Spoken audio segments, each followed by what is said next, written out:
Olá, tudo bem? Eu me chamo Emanuel e esse é mais um vídeo que eu estou postando a respeito de uma obra que eu li ultimamente. Bom, eu já havia postado alguns vídeos, eu acho que faz cerca de 2 anos, a respeito do Baldolino, do Umberto Eco, e também eu tinha postado um vídeo a respeito de um jogo chamado Silent Hill, tá?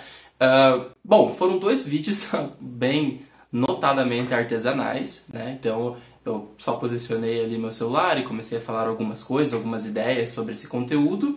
Isso não necessariamente vai mudar, mas agora pelo menos eu quero organizar de uma maneira melhor, colocar alguns elementos na tela, no vídeo assim e tal, para ajudar vocês a acompanhar o raciocínio que nós vamos formar a partir daqui.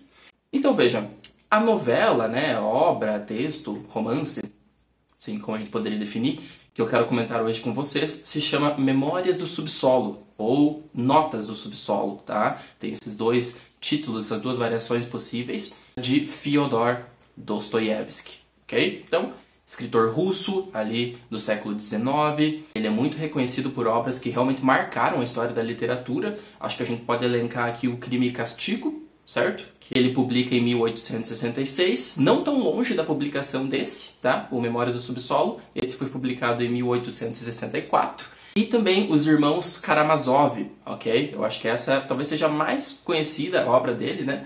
De 1880. Então, bastante próximo ali do final da vida do autor. Então vejam, aqui nós temos um contexto da Rússia, né, no século XIX. Então, algumas coisas que a gente pode considerar sobre o momento em que essa obra foi escrita podem ser feitas a partir do fato de que a Rússia é um país que, como outros países do mundo, carregam uma identidade cultural muito específica, né, muito singular. Nessa obra, Memórias do Subsolo, o autor, né, o Dostoiévski, ele aparenta fazer uma crítica, nós poderíamos dizer assim, né, mas ele pretende apresentar uma versão do cidadão russo daquela época sem limites. Ou nós poderíamos colocar sem ter medo de transparecer, né, características ruins ou elementos ruins que ele demonstra várias e várias repetidas vezes ao longo da obra, né? Agora, ruins em que sentido? A gente percebe que o personagem principal, né, que é esse personagem que não tem nome, que a gente saiba, a gente pode se referir a ele ao Homem do Subsolo. Esse personagem, ele almeja um ideal de cidadão, de ser humano, de ser pensante, que realmente é muito exigente, certo? Ele parece ter uma pressão sobre si, né? Uma expectativa de qual é a pessoa que ele deveria ser, que é muito, muito difícil de ser cumprida. Eu acho que esse é um dos elementos mais notáveis que nós temos aí desse personagem. A partir disso, a gente consegue trazer algumas discussões a respeito da moral, né? A respeito do próprio subconsciente, né? Ou inconsciente, né? A melhor definição que seja, do indivíduo, né? Então nós vamos ter uma grande parte desse livro em que nós somos apresentados a como basicamente o raciocínio, a mente, né, funciona desse personagem. E a partir disso nós podemos estender essa crítica aí a outros elementos da sociedade russa do século XIX, contexto em que a obra foi publicada, certo? Agora vejam, essa obra ela é ímpar já no quesito estrutural dela. Então nós temos uma divisão de 2 capítulos, tá? Apenas 2. Um deles, que se chama O Subsolo, ele é vejamos, eu acho que ele se aproxima mais do que seria um tratado, não sei qual seria um termo, né? Mas para um texto filosófico, né? Ele dá muito essa impressão de um ensaio, talvez, né? Essa palavra seja boa. Ensaio a respeito da mente, né, e das concepções, né, de mundo desse personagem que é o Homem do Subsolo. Então, nesse momento do livro, nós não temos nenhum diálogo direto, né, ou assim, algumas exceções que o personagem monta ali, a gente consegue perceber que é um diálogo do Homem do Subsolo consigo mesmo, mas também ele está escrevendo, né, ele escrevendo isso para algum leitor, alguma pessoa que possa estar curiosa, né, a respeito da vida dele. Nossa, esse é o primeiro capítulo e depois é o segundo capítulo, né? Ele traz de fato aí uma estrutura um pouco mais de romance, de novela, nós poderíamos dizer, com um discurso direto, alguns personagens e tudo mais, né? São elementos narrativos mais comuns.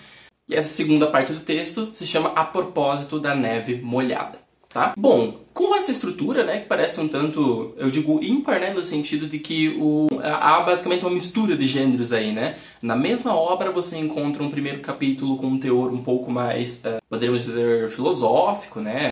Pouco avanço de estruturas narrativas, como enredo, clímax, né? Percebe-se que esse não é o foco nesse momento, mas sim a construção da experiência de vida desse personagem e suas concepções, como eu já disse anteriormente. E essa segunda parte, né, com o gênero, digamos assim, mais tradicional de uma literatura que você esperaria por aí, com uma prosa, aí sim, né, numa estrutura assim de novela, romance, conto, enfim, né, que a gente poderia tratar dessa forma, com discurso direto, personagens e outros elementos. E esse livro é muito bom. Essa é a primeira coisa que eu vou falar. Eu sou suspeito para falar, mas eu achei esse livro sensacional. Dostoiévski, ele tem já, vamos dizer assim, o seu lugar no panteão dos escritores, né? Então é um escritor que, por mais que a gente em algum momento possa não ter lido muitas obras, não ter tido muito contato, você já percebe que ele tem ali uma moral, né? Vamos dizer assim, uma fama de um grande escritor, importantíssimo para a literatura. E realmente esse é um ótimo livro para você iniciar suas leituras nele. Ele é relativamente curto, um pouco mais de 100 páginas, enquanto Os Irmãos Karamazov, por exemplo, ele é bem grande, tá? Bem maior. Esse é um bom livro para você começar a compreender qual é o estilo desse autor, que é encantador, é muito legal mesmo.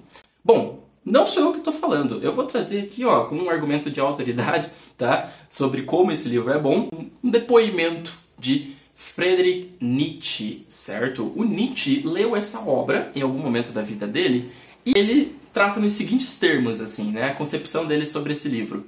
A voz do sangue, como denominá-lo de outro modo, fez-se ouvir de imediato e minha alegria não teve limites. Certo? Bom, nas palavras do Nietzsche, se a gente for trazer para algo aqui de hoje em dia, né? Basicamente é arrasou, posta mais, tá? Gostei, compartilhei, enfim, adorei esse texto do Dostoiévski. A partir disso a gente consegue perceber que tem aí algumas críticas, né? Por, vamos dizer assim, trazer esse interesse ao Nietzsche, algumas críticas aí que vão abordar a moral, né? Outros elementos como o conceito de bondade e maldade, eu acho que é algo que é bem trabalhado nesse livro, tá? A gente vai falar um pouquinho mais daqui pra frente. E também um fator existencial, certo? Que vai circundar essa obra. Então nós vamos ser apresentados a um personagem que realmente perdeu perspectivas a respeito de como tratar a sua vida, tá? Nós percebemos que ele é um personagem que encontra em situações, digamos assim, corriqueiras, simples, né? Na sua, a gente poderia dizer, uma genialidade doentia, né? Do íntimo dele, ele hiperracionaliza determinadas ações e situações que simplesmente é intragável, certo? Esse cara é um porre. Mas esse é o interessante desse personagem, me fez gostar muito dele. É um personagem que, quando você vê os momentos em que ele fala alguma coisa, pesado, né? Isso aí eu já não sei se concordo. É o tipo de coisa que, se você parar pra pensar, em algum momento da sua vida você pode ter tido uma reflexão similar, tá? Embora a gente não goste tanto, né, desses pensamentos que podem estar na nossa mente, a gente não exponha eles com tanta frequência quanto aqueles que a gente seleciona, a gente vê que, no caso do Homem do Subsolo, ele não tem preocupação nenhuma, né? Ou melhor, eu diria, ele não tem limite nenhum para expor o quão longe vai o raciocínio dele a respeito do que ele é como ser humano. Muito bem, agora partindo para o texto, certo? Eu acho que a gente pode trazer uma citação ali bem do início do livro que já dá uma ideia geral de sobre, né, o que a gente está lidando aqui. Então veja, sou um homem doente, um homem mau, um homem desagradável. Ixi. E a gente já tem uma degradação, assim, uma autodegradação do personagem, certo? Até então a gente vê essa melancolia aí que vai orbitar a obra. Agora, o que é interessante dessa melancolia do personagem é que ela não é necessariamente oriunda, né? Ela não vem necessariamente das circunstâncias em volta dele. Claro, ele é uma pessoa que não consegue se posicionar confortavelmente no mundo, ele tem uma visão pífia dele mesmo, só que o especial desse personagem é que ao longo do texto nós percebemos que ele diz isso mesmo, né? Ele encontra certo prazer, né, nessa pequenez dele. Ou a gente poderia dizer que ele enxerga, né, essa noção que nós temos sobre o quão horrível nós somos, ou o quanto nossos erros, né, nos tornam pessoas degeneradas, né, as nossas incapacidades basicamente, né, invalidam a nossa existência. ele é o principal responsável por se comportar dessa forma. Porque a mentalidade que ele tem ao longo do livro é exatamente essa. Ele é um homem mau, um homem doente e é um homem desagradável, certo? Agora, quando nós ouvimos ele falar sobre o dia a dia dele, né, sobre as situações corriqueiras de trabalho ou relações com outras pessoas, a gente percebe, de fato, doente, mau, desagradável. Mas esse personagem, ele, nesse prazer que ele encontra de fazer esse escrutínio de si mesmo e se detestar no final, esse é o resultado possível sempre, ele vê um prazer nisso, tá? Justamente isso, ele vê uma realização nisso. Ou seja, ele ser consciente, né, da crise existencial que permeia ele e como ele é um ser ignóbil, inepto, né, desprezível, isso é possível porque ele tem uma forma superior de consciência. Aqui já é o meu take nisso, né? Mas a impressão que dá é essa. Ele enxerga, por exemplo, uma pessoa assim que não, digamos assim, segue a vida conforme dá e vai se adaptando, improvisando. Ele se refere a um homem de ação, né? Mas a gente poderia pensar então numa pessoa que realmente atua, né? É agente da sua vida. Bom, essa pessoa, ela só pode ser, né, menos consciente de seus erros, né? Menos consciente de quem ela é, de suas fraquezas, de suas falhas, do que eu. Porque eu reconheço todas essas falhas e justamente por isso eu não posso ser uma pessoa boa, tá? Eu sou uma pessoa desagradável e eu tenho todos os argumentos para provar isso, para mim e para todo mundo.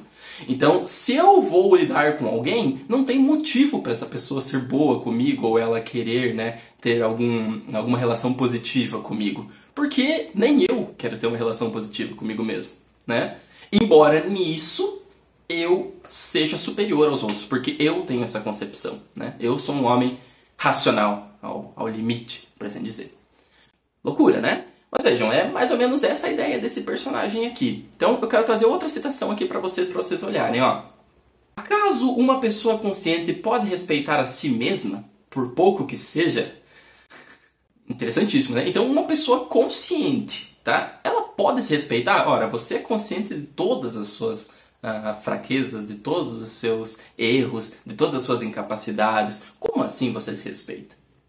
Como assim?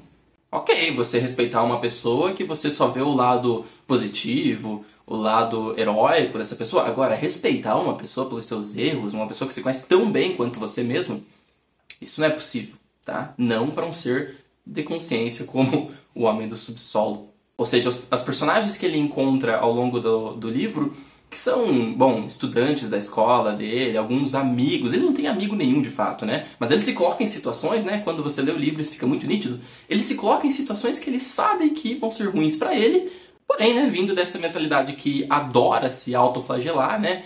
Psiquicamente, enfim, em outros sentidos, é até esperado que ele faça isso, né, do lado de fora também, no âmbito social, tá?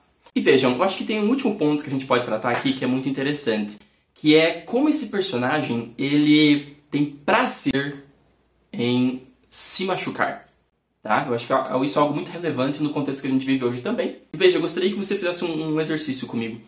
Quando você tem alguma memória, né, na linguagem de hoje, memória cringe, né, ou uma memória que você não se orgulha nem um pouco, pode ser algo da infância, da escola, baixaram minha calça, não soube responder uma pergunta do professor, fui com nota vermelha, fui expulso, fui preso, enfim, esse tipo de coisa. Você, após essa situação ter terminado, essas memórias são as memórias que ficam, né? Então, na sua mente, né, parece que a gente tem uma facilidade maior em lembrar dessas situações que são degenerativas, né? Situações que nos entristecem sobre quem nós somos, né, moralmente e tudo mais. Mas, quando você vai lembrar desse tipo de coisa, não há vezes em que você, por exemplo, coloca um detalhezinho ali ainda mais para, né, para acabar com você mesmo, né? Então, além de terem abaixado minha calça, né, além daquela situação ter ocorrido da pior maneira possível, eu estava vestindo aquela roupa e depois eu tropecei e eu caí e tinha várias pessoas olhando e são pessoas que eu conheço porque, enfim, nós temos conhecidos em comum. Ou seja, sua mente ela é brilhante em atribuir detalhes, né, que não necessariamente são positivos para a história ou que não necessariamente são relevantes para a história a partir daquele momento que você está revisitando essa memória, mas você tem prazer em fazer isso. Tem mais alguém que faz isso? Só eu? Então, vejam, né? Isso daqui é algo que talvez o Freud, né, mais pra frente vai tratar como repressor, tá? Algo que eu pretendo falar do Freud aqui também, que eu tive contato com algumas obras dele recentemente, tá? Assim que eu adquiri uma maturidade um pouco maior, pretendo falar alguma coisinha. Mas essa questão do repressor, né? Então, naquela estrutura dele de inconsciente, eu, supereu, né? O id, ego e superego, você tem aqueles mecanismos, né, de repressão que atolam você, acabam com você. E eu acho que isso é algo muito interessante para pensar a partir desse livro, do Memórias do Subsolo. Eu quero que na leitura, né, se você for, né, aceitar esse convite que eu faço de ler esse livro, na leitura tente ver como esse personagem ele é especialista em se machucar, né? E também como ele parece extrair um pouco de prazer disso.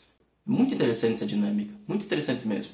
E para o contexto que essa obra foi escrita, né, eu acho, né, que aí já coloca realmente o Dostoiévski numa prateleira mais alta aí de alguns escritores, né? Se é que existe essa prateleira, enfim. Bom, fica a minha indicação para vocês, Memórias do Subsolo ou Notas do Subsolo, Fyodor Dostoiévski.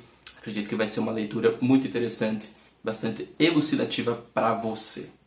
Agradeço por ter assistido até aqui. Pretendo postar mais. Se tiver a fim de ver, né, cola aí. Se quiser comentar alguma coisa sobre essa obra, comenta aí também. Vamos conversar, vamos dialogar. Tchau, tchau.